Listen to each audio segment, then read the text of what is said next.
November 18, 1942, above Henderson Field, Guadalcanal. The hands of an unnamed Japanese Zero pilot tightened on his control stick as he watched the strange, twin-boomed American fighters climbing from Henderson Field. On this date, pilots of the 339th Fighter Squadron became the first Lightning pilots to attack Japanese fighters, marking a historic moment that would shatter Japanese assumptions about aerial superiority. Twin-engined, twin-tails, climbing like nothing we have seen, he would later report to his squadron commander at Rabaul, words that revealed the first cracks in 3 years of Japanese air dominance. Through his canopy, he had just witnessed something that contradicted everything Japanese naval aviation doctrine had taught. American P-38 Lightning fighters, those peculiar twin-boomed aircraft that Japanese intelligence had dismissed as heavy and clumsy, had climbed from sea level to combat altitude faster than his Mitsubishi A6M20 could match. In China, in the Philippines, over Pearl Harbor, the Zero had reigned supreme. No Allied fighter could match its climb rate or maneuverability. Yet here, above this blood-soaked island, American pilots in their twin-engined fighters were dictating the terms of battle from altitudes the Zero struggled to reach. The P-38s from the 339th Fighter Squadron claimed 3 Japanese aircraft during this first combat engagement, executing attacks from heights that rendered the Zero's legendary turning ability useless. The mathematics of aerial supremacy were being rewritten not in dogfighting manuals, but in the stark reality of superior altitude performance that would soon demolish every assumption Japanese pilots carried about their invincibility, their aircraft, and their enemy. The rising sun's confidence. The collapse of Japanese air superiority had begun long before that November day, though no one in the Imperial Japanese Navy would have believed it.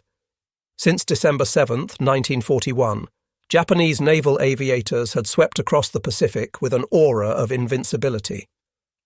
The Mitsubishi A6M0, with its incredible range, tight turning radius, and trained pilots, had earned a fearsome reputation. The Zero's maximum speed of 332 miles per hour at its critical altitude seemed impressive, and its ability to turn inside any Allied fighter made it deadly in traditional dogfights. Among the elite pilots was Petty Officer First Class Saburo Sakai, holder of multiple victories, veteran of the China campaign, survivor of countless engagements.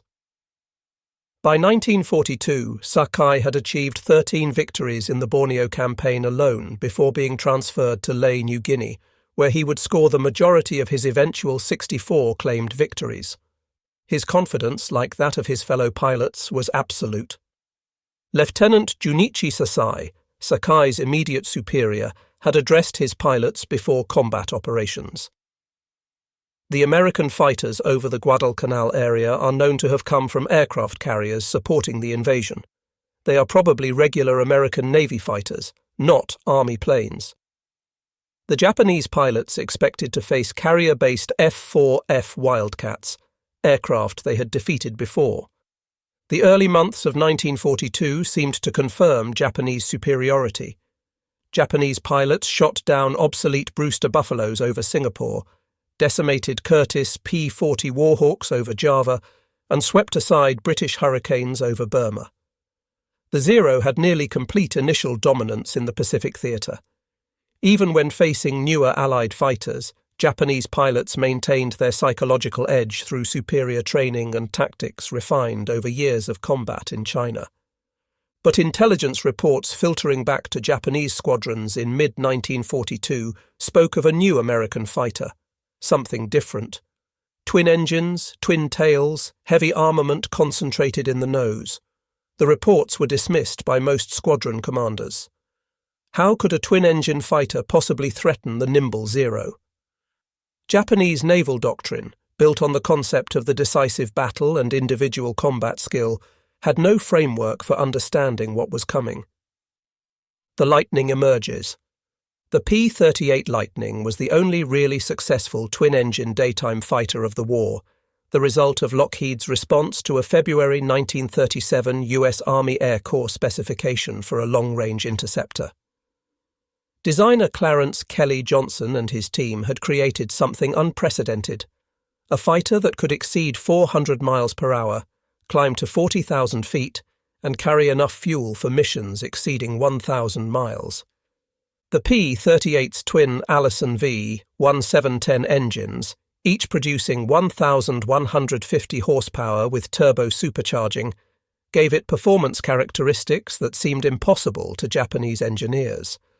While the Zero had been designed for maximum maneuverability with minimum weight, even lacking armor protection and self-sealing fuel tanks in early models, the Lightning represented a different philosophy entirely: speed, altitude, firepower, and survivability.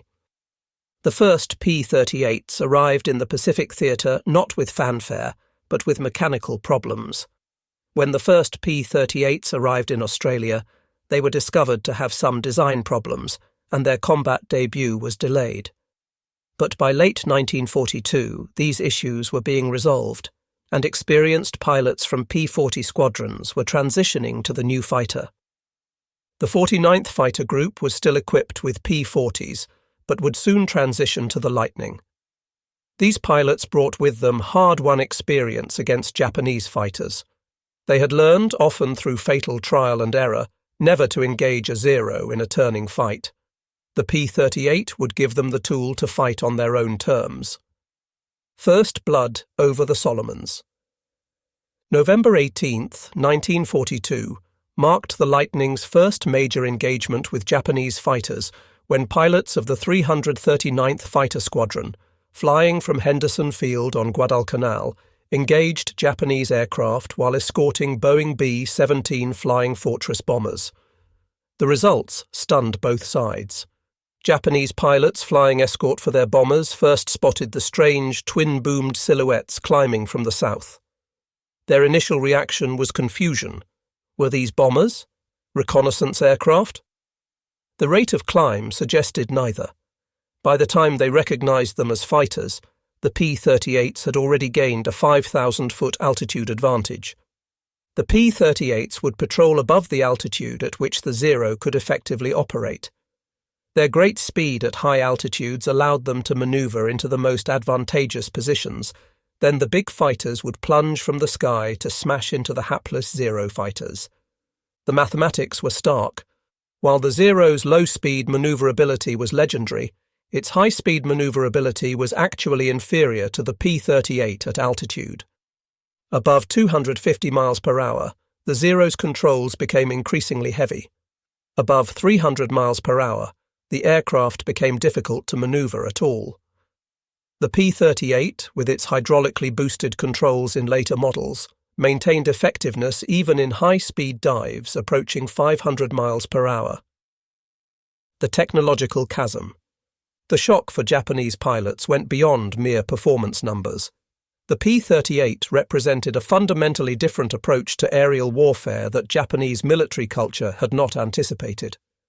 The Lightning's armament, 4.50 caliber machine guns and one 20mm cannon concentrated in the nose, delivered devastating firepower in a focused stream that didn't require the complex gun convergence calculations of wing-mounted weapons. The turbo-supercharged engines were equally revolutionary to Japanese understanding. The P-38's turbo-superchargers made it one of the earliest Allied fighters capable of performing well at high altitudes, while also muffling the exhaust, making the P-38's operation relatively quiet. Japanese pilots often didn't hear the P-38s approaching until it was too late. The Zero's Nakajima Sakai engine, producing 950 horsepower at sea level, lost power dramatically with altitude. By 20,000 feet, it was producing barely 750 horsepower. The P-38's turbo-supercharged Allisons maintained their power output to much higher altitudes, giving them an overwhelming advantage in the vertical dimension of aerial combat. The psychology of technological inferiority. By early 1943, the psychological impact on Japanese pilots was becoming evident in squadron reports and personal letters. The mythology of the Zero's invincibility, carefully cultivated since the aircraft's debut in China, was crumbling. Japanese pilots spoke of constant tension, knowing a P-38 could strike from anywhere. Lieutenant Commander Tadashi Nakajima encountered what was to become a famous double-team maneuver on the part of the enemy. Two Wildcats jumped on the commander's plane. He had no trouble in getting on the tail of an enemy fighter, but never had a chance to fire before the Grumman's teammate roared at him from the side. Nakajima was raging when he got back to Rabaul. He had been forced to dive and run for safety. This experience against Wildcats was nothing compared to what the P-38 would bring. Saburo Sakai himself would later admit, it was no longer possible for the Zero fighters to successfully engage the P-38s, except under the most unusual conditions, which unhappily seldom presented themselves. This admission from Japan's most famous ace carried devastating weight among the pilot community. The tactical reality was even worse than individual combat statistics suggested. The P-38's range meant it could appear anywhere across the vast Pacific theatre. With a range of 1,600 miles thanks to drop tanks, the Lightning could escort bombers deep into Japanese territory or conduct fighter sweeps far from American bases. Japanese pilots could no longer count on numerical superiority over their own territory. The Yamamoto mission, ultimate demonstration. Nothing demonstrated the P-38's superiority more dramatically than Operation Vengeance on April 18, 1943, when 16 P-38s flew a 435-mile interception mission to shoot down Admiral Isoroku Yamamoto. The mission required precise navigation over water, extreme range, and the ability to engage both bombers and fighter escorts successfully. Major John Mitchell led the mission, with the aircraft flying at 50 feet above the ocean to avoid radar detection, then climbing rapidly to intercept altitude. The psychological impact on Japanese naval aviation was devastating. Their most revered leader, traveling with 6 Zero escorts, had been hunted down and killed by American fighters operating at the extreme edge of their range. Zero pilot Kenji Yanagiya, who had been in Yamamoto's fighter escort, witnessed the attack. His testimony revealed the shock of the Japanese pilots at the P-38's capabilities. The Lightning pilots had appeared from nowhere, executed their attack with precision, and escaped before the Zero escorts could effectively respond. The American pilots had calculated the interception to the minute, arriving exactly when Yamamoto's flight was most vulnerable, descending for landing. This level of operational planning, combined with the P-38's performance, represented capabilities Japan simply couldn't match. Tactical evolution and adaptation. As 1943 progressed, American pilots refined their tactics to maximize the P-38's advantages. The boom and zoom attack, diving from altitude, firing, then climbing away before the enemy could react, became standard procedure. Japanese pilots found themselves helpless against these tactics. The first air-to-air encounter between the Japanese and the P-38 resulted in 15 Japanese shot down to only 1 P-38. These lopsided victories became increasingly common as American pilots gained experience with their new mount. The Japanese attempted various countermeasures. They tried using dive brakes to force overshooting attacks. They attempted to lure P-38s into low-altitude turning fights. They even developed new loose formations to better spot incoming attacks. Nothing worked consistently. The performance gap was simply too large. Industrial reality behind the performance. The P-38's superiority reflected a deeper truth about American industrial capability that Japanese pilots were only beginning to grasp. By war's end, over 10,000 P-38s would be manufactured, with 18 distinct models representing continuous improvement. Each new variant addressed weaknesses and enhanced strengths based on combat experience. The P-38J model, arriving in late 1943, incorporated hydraulically boosted ailerons to improve roll rate, addressed cockpit heating issues that had plagued earlier models in Europe, and featured improved turbo-superchargers for even better altitude performance. Japanese aircraft development, meanwhile, struggled to produce incremental improvements to the Zero design. Captain Minoru Genda, the tactical genius behind the Pearl Harbor attack, privately admitted to colleagues in mid-1943, "We are not just facing a superior fighter, we are facing a system of continuous improvement we cannot match. Each new American fighter we encounter is better than the last."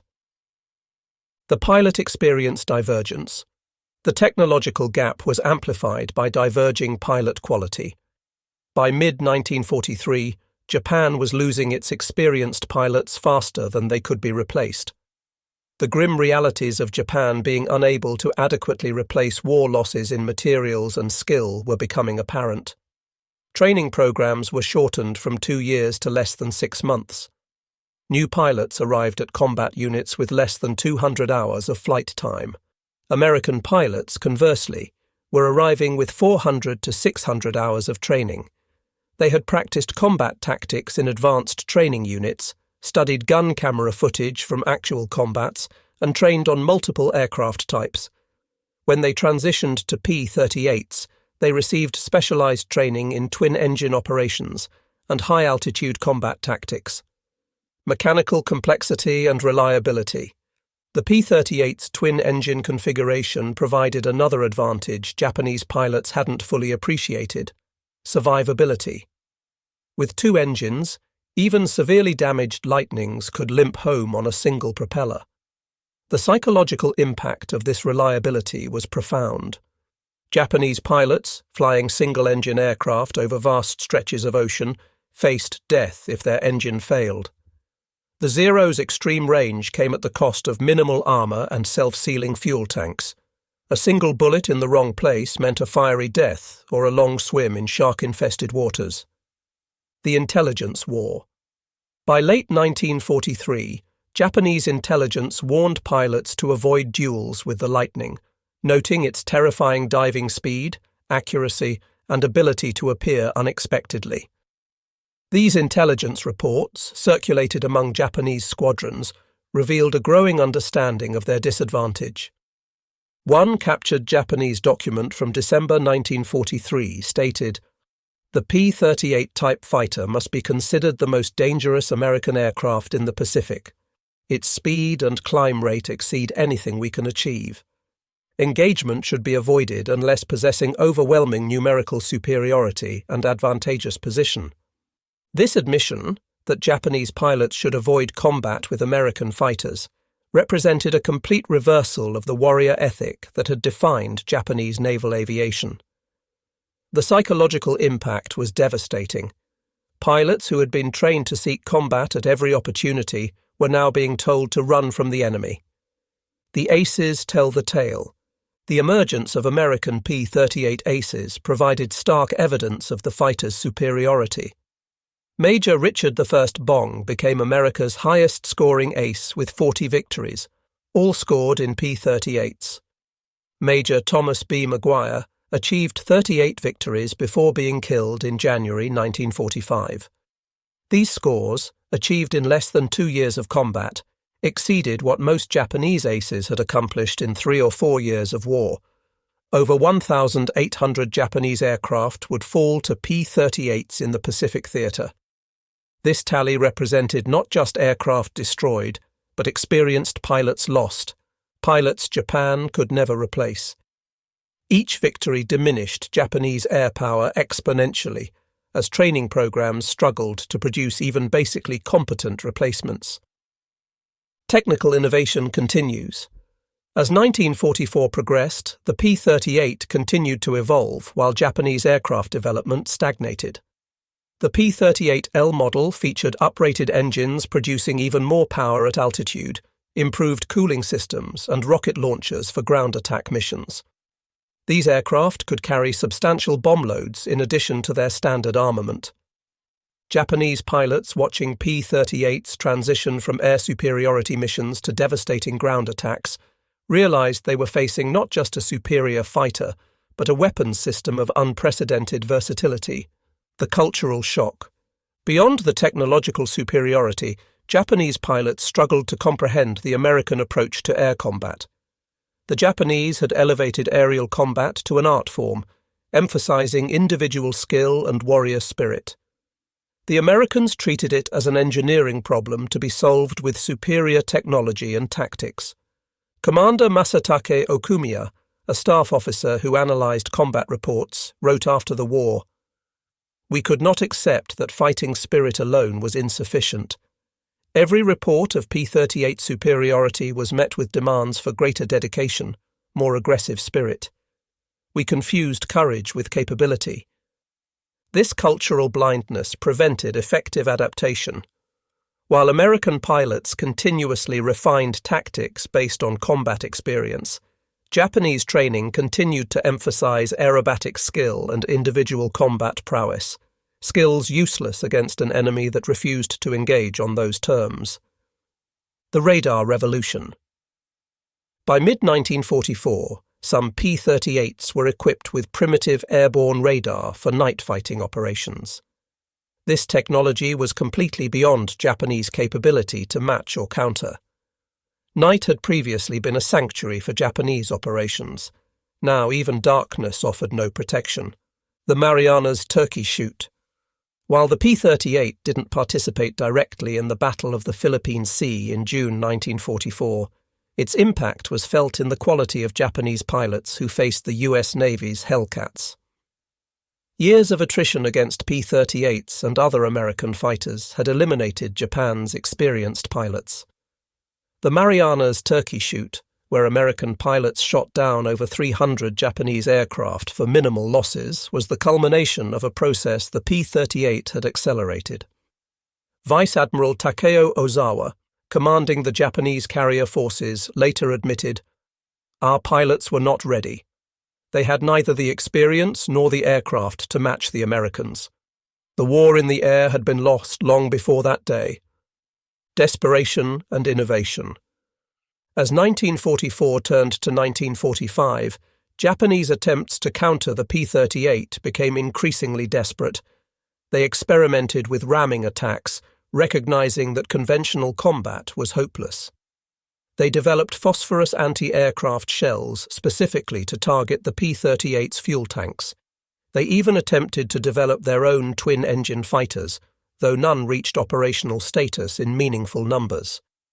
The Kawasaki Ki-102, Japan's attempt at a twin-engine fighter comparable to the P-38, demonstrated the technological gap. While the P-38 had been operational since 1941, the Ki-102 didn't enter service until 1945, and only 238 were built. It was slower than the P-38, climbed poorly, and suffered from chronic engine problems. The end of air superiority.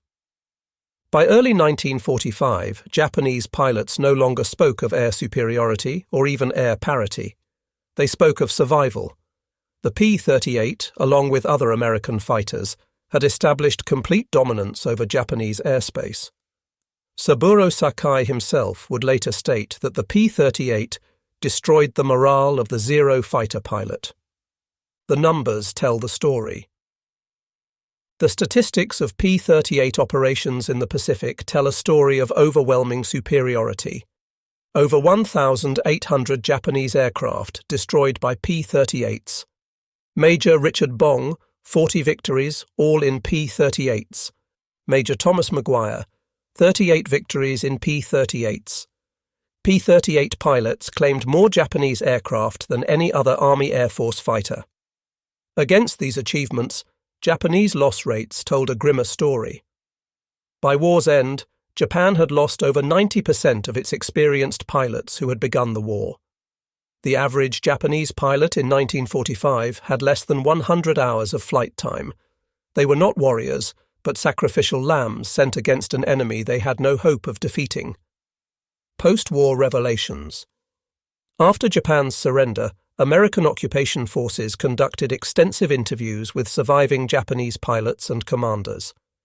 These interviews revealed the full extent of the psychological impact the P-38 had inflicted.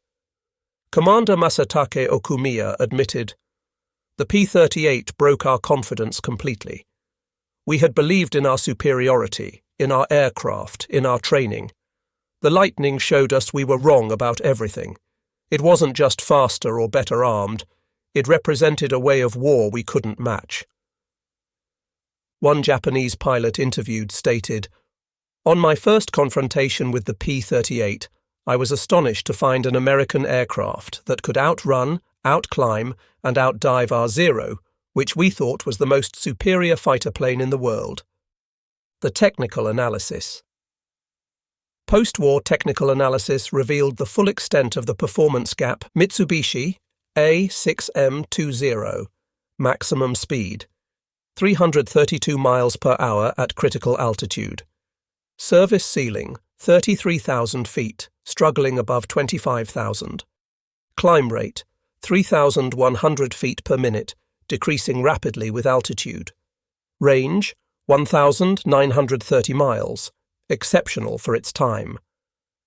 Armament, 2 7.7mm machine guns, 2 20mm cannon, limited ammunition. Armour, none in early models. Self-sealing fuel tanks, none in early models. Lockheed P-38 L Lightning maximum speed, over 400 miles per hour.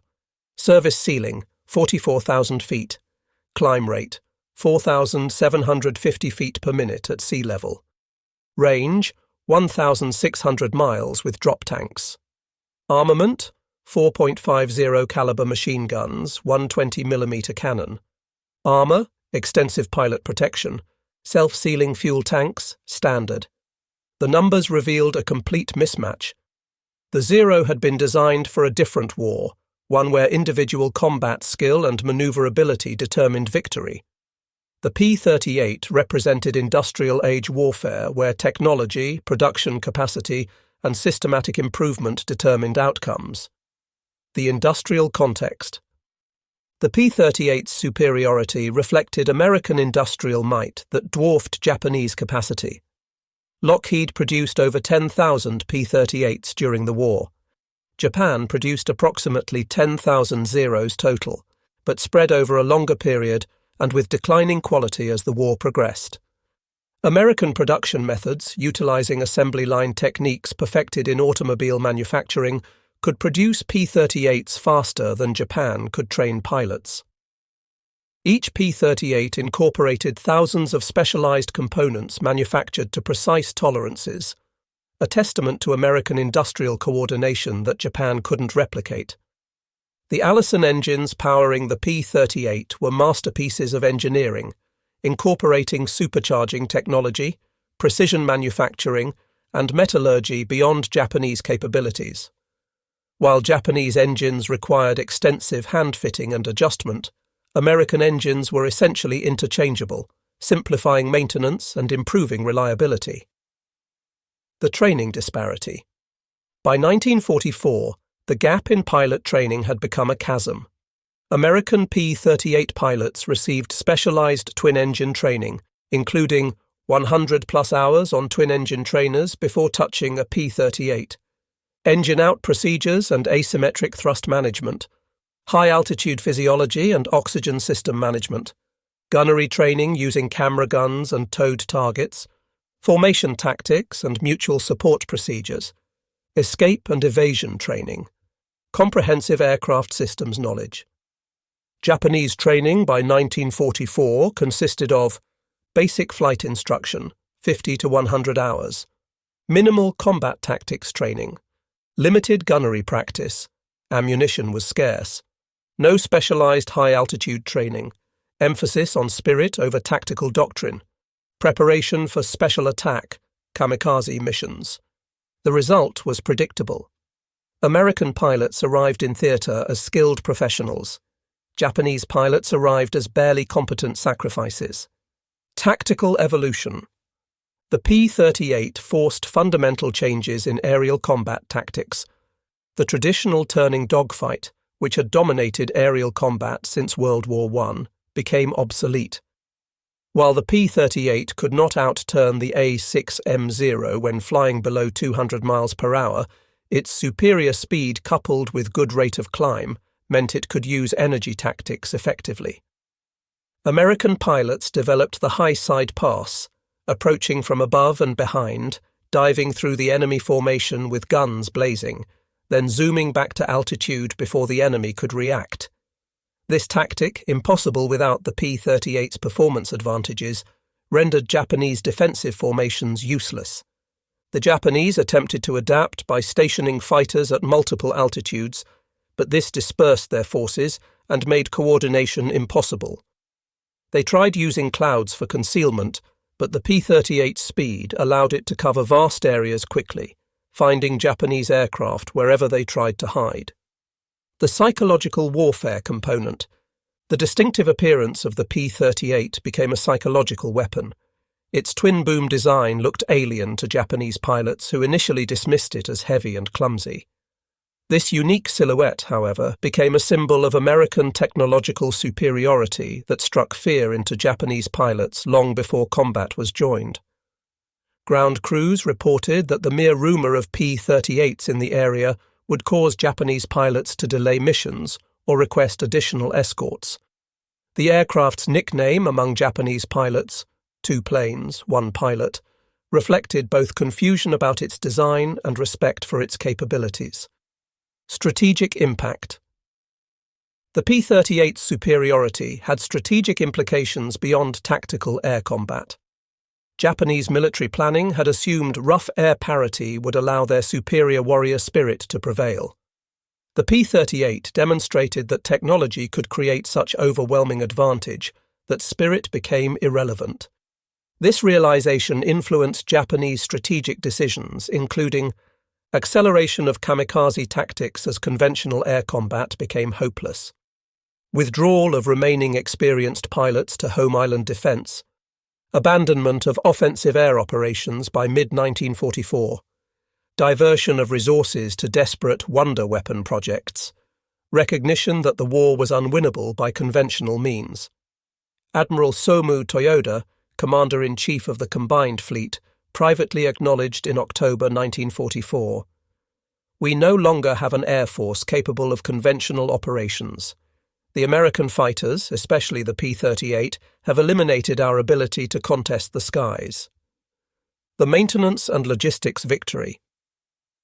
The P-38's twin-engine complexity initially concerned American planners, but it demonstrated another American advantage: sophisticated maintenance and logistics capabilities. P-38 squadrons maintained operational rates exceeding 80% even in primitive Pacific conditions. Japanese units, flying simpler single-engine fighters, struggled to maintain 50% availability by 1944. American maintenance crews, many recruited from civilian aviation and automotive industries, brought systematic approaches to aircraft maintenance. They developed specialized tools, standardized procedures, and preventive maintenance schedules. Japanese maintenance remained largely traditional, relying on individual skill rather than systematic procedures. The navigation technology gap. P-38S, equipped with radio direction finding equipment, could navigate accurately over vast Pacific distances. They could home in on radio beacons, find their bases in poor weather, and conduct precise time-on-target attacks. Japanese pilots still relied primarily on dead reckoning and visual navigation, limiting their operational flexibility. This navigation advantage became critical during long-range missions.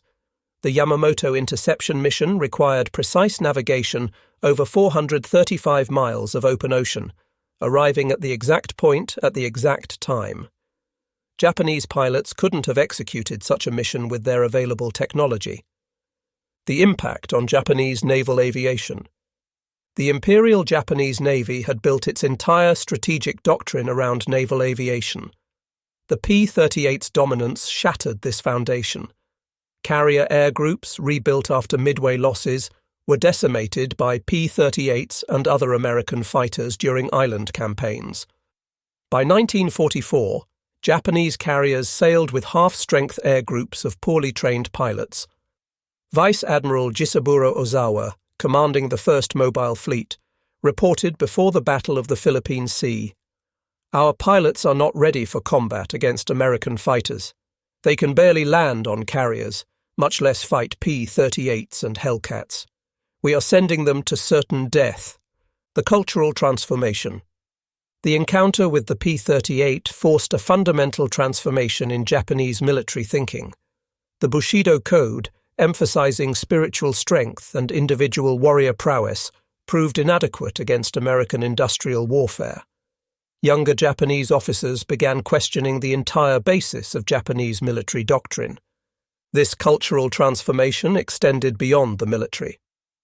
Japanese pilots returning from combat, those few who survived, brought stories of American technological superiority that contradicted years of propaganda about Western decadence and Japanese spiritual superiority.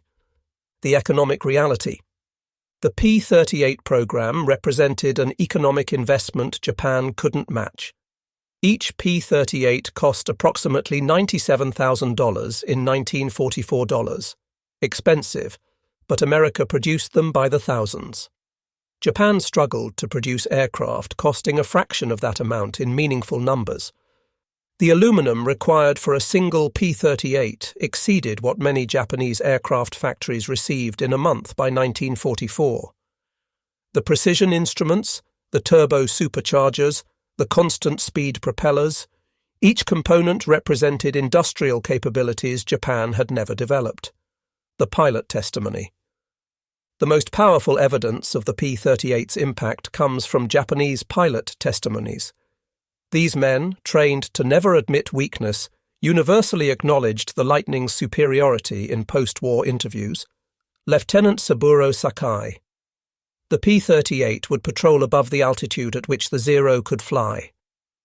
Their great speed at high altitudes allowed them to maneuver into the most advantageous positions. Then the big fighters would plunge from the sky to smash into the hapless Zero fighters. The ultimate humiliation. Perhaps the greatest humiliation came not from combat losses, but from the P-38's other capabilities. P-38 reconnaissance variants obtained 90% of the aerial photography in the Pacific Theater. Japanese positions, movements, and preparations were constantly observed. The same aircraft that dominated them in combat was mapping their defeat in detail. Japanese commanders realized their every move was watched, photographed, analyzed.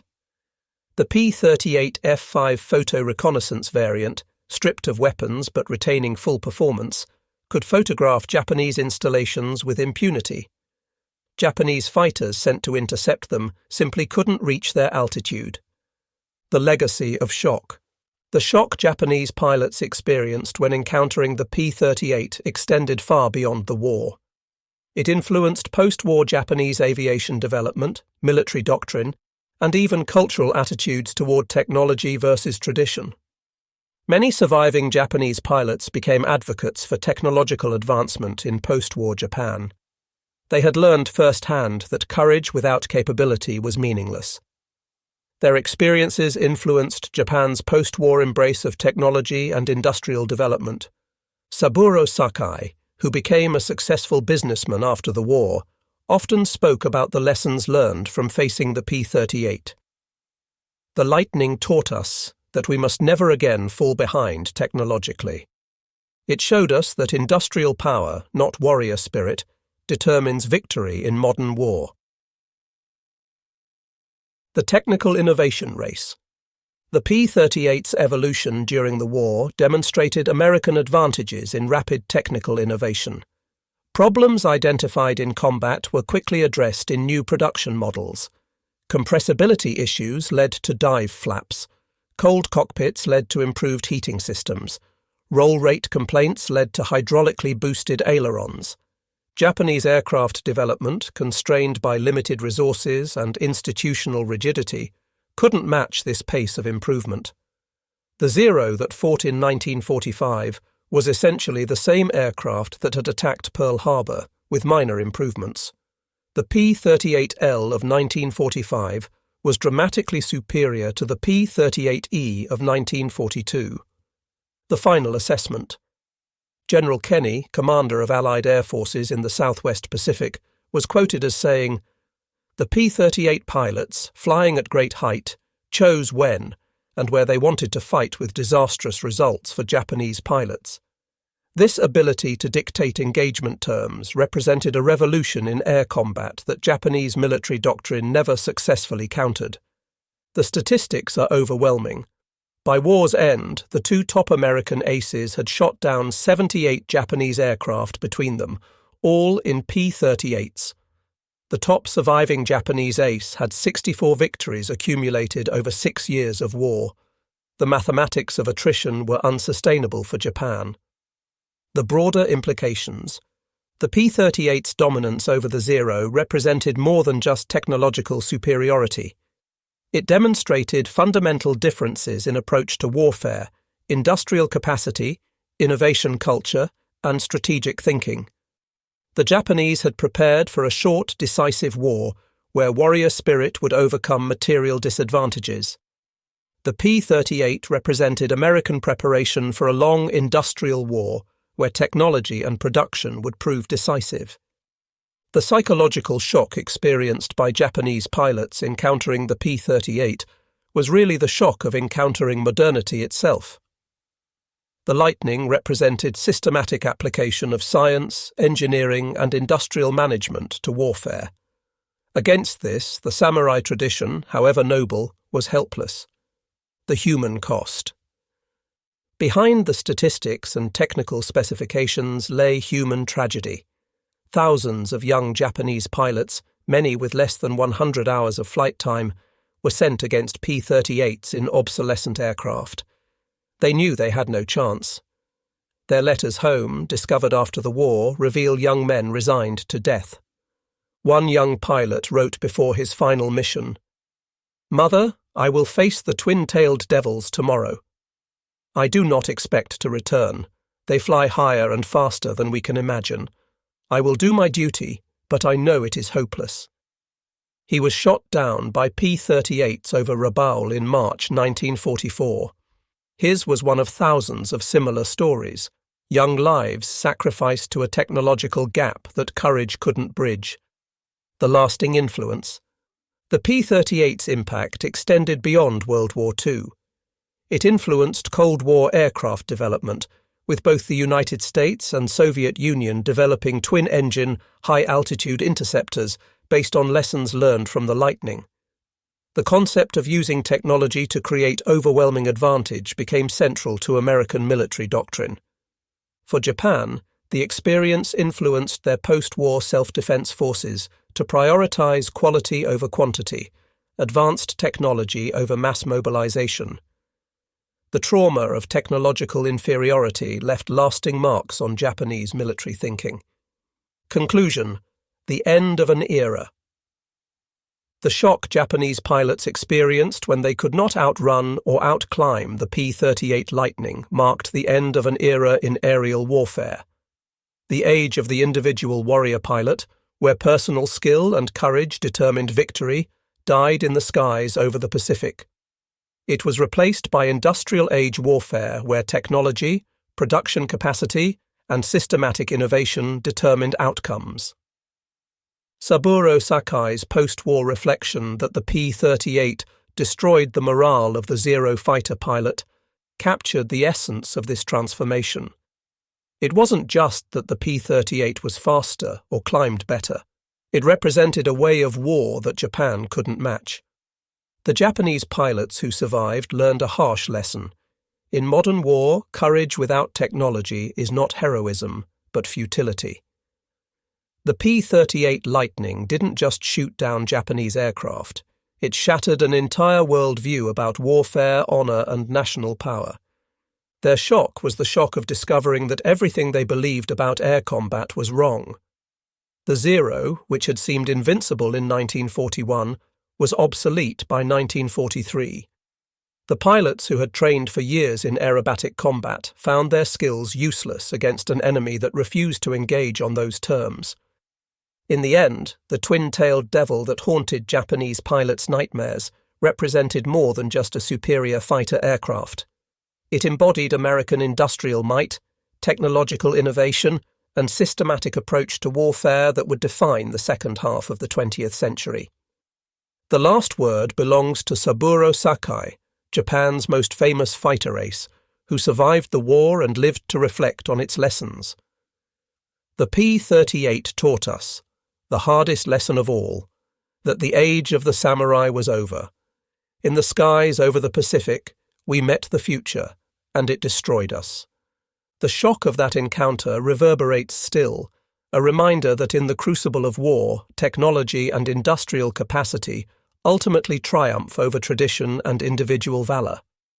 The Japanese pilots who could not outrun or outclimb the P-38 Lightning learned this lesson at the cost of their lives, their aircraft, and ultimately their empire's dreams of dominance. They had challenged the arsenal of democracy with the spirit of the samurai. The P-38 Lightning was democracy's answer, delivered at 400 miles per hour from 30,000 feet, with devastating precision that no amount of courage could overcome.